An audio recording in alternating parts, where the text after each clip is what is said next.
Chennai Silks in mega summer sale. Summer வந்தாச்சு. What's your plan for this holiday? எங்க கிட்ட விட்டுருங்க, நாங்க பாத்துக்கிறோம். GT Holidays, South India's #1 travel brand.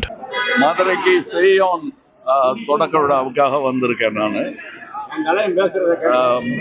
எப்போ மதுரைக்கு வந்தாலும் இந்த அன்பு சூழ்ந்துக்கிட்டே இருக்கு. சந்தோஷம்.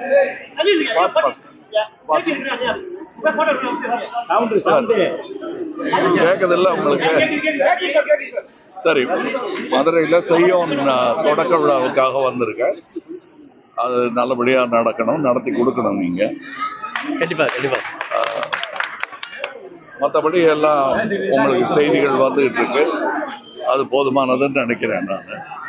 வேற ஒன்றும் இல்லைன்னு நடிகர் விஜய் வந்து முதலமைச்சரா பதவி ஏற்று ஆட்சி நடத்திட்டு வர்றாரு.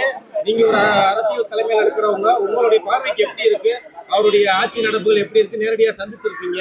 நீங்க 2 நாள்ல சொல்லக்கூடியது ஜோசியமா தான் இருக்க முடியும். 6 நாள்ல சொல்லக்கூடியது அப்படிதான் இருக்க முடியும். 15 நாள்லயும் அப்படிதான் இருக்க முடியும். அதான் ஒரு 6 மாசம் டைம் கொடுக்க வேண்டாம். புதியவர்கள் வந்திருக்காங்க நிறைய பேர். அதனால புதியவர்கள்ங்கிறது புதுசு கிடையாது. அரசியல் சுதந்திரம் இந்தியா கிடைச்ச போது எல்லாருமே புதிய மினிஸ்டர்ஸ் தான். அதனால புதியவர்களை நம்ம கம்மியாவும் இடப்பட வேண்டாம், ரொம்பவும் எதிர்பார்க்க கூடாது.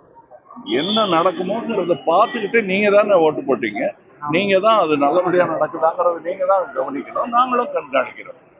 திராவிட கட்சிகள் இல்லாத ஒரு புதிய ஆட்சியை கொண்டு வந்திருக்காரு.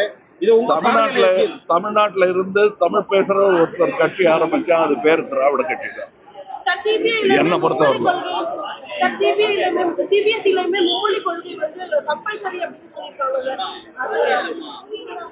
அதாவது கம்பல் பண்ண முடியுமா? தமிழ்நாட்டை பண்ணி பார்த்திருக்கோம் இல்லையா?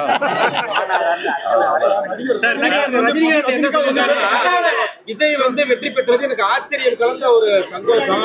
ஒருவேளை கமலஹாசன் முதல்வராக வந்திருக்காருன்னா கூட நான் பொறாமப்பட்டிருப்பேன்னு ஒரு மாதிரி ஒரு சிரிப்பலையோட சொல்லியிருக்காரு. சிரிப்போட தான் சொன்னாரே தவிர நாங்க 2 பேருமே ஒருத்தர் பார்த்து பொறாமப்பட்டது கிடையாது. போட்டி போடுவோம், பட் பொறாமப்பட்டது கிடையாது. We are the best sportsmen you can find in Tamil Nadu. அது நாங்கள் சினிமா துறையில் இருக்கோம். நாங்கள் கிரிக்கெட் விளையாடு இருந்தாலும் இப்படித்தான் இருக்கோம். சார், இப்ப சினிமா சம்பந்தமா நீங்க முதல்வர்கிட்ட நிறைய கோரிக்கைகள் வச்சிருக்கீங்க. அதுல 1-2 முக்கியமானது என்னன்றது இல்லையே, அதுதான் இருக்கு. நீங்க படிச்சு கூட பார்க்க மாட்டேங்க. அது முதல்வர்கிட்ட போயிடுச்சா? முதல்வர்கிட்ட இருக்கு. பத்திரிகையில உங்க நண்பர்களே அதை போட்டிருக்காங்க. திரும்ப அதையே பேசிட்டு இருக்க வேண்டாம். அதுல நல்லது எதுன்னு உங்களுக்கு தோணுதோ அதை சிறப்பா கோடிட்டு காட்ட வேண்டியது உங்க கடமை. அவரோட முதல்வர் பதவி ஏற்றதுக்கு அப்புறம் அரசியல் கட்சி தலைவர்களை நேரடியா அவங்க இல்லத்துக்கு போய் நேரடியா சந்திச்சாரு. இதுல எடப்பாடி பழனிசாமியை சந்திக்கல அப்படின்றது ஒரு பேசுபொருளா இருக்கு. 25 பேர் அவங்க கூட போறதா சொல்லியிருக்காங்க. இதுல கொரோனா பிரச்சனைகள் இருக்கு, யார் தலைமைன்றது எங்களுக்கு தெரியல. மாதிரி நீங்க எப்படி பாக்குறீங்க அந்த அணுகுமுறையை? ஏன்னா அது மாதிரிதான் பாக்குறேன், வேடிக்கை பாக்குறேன்.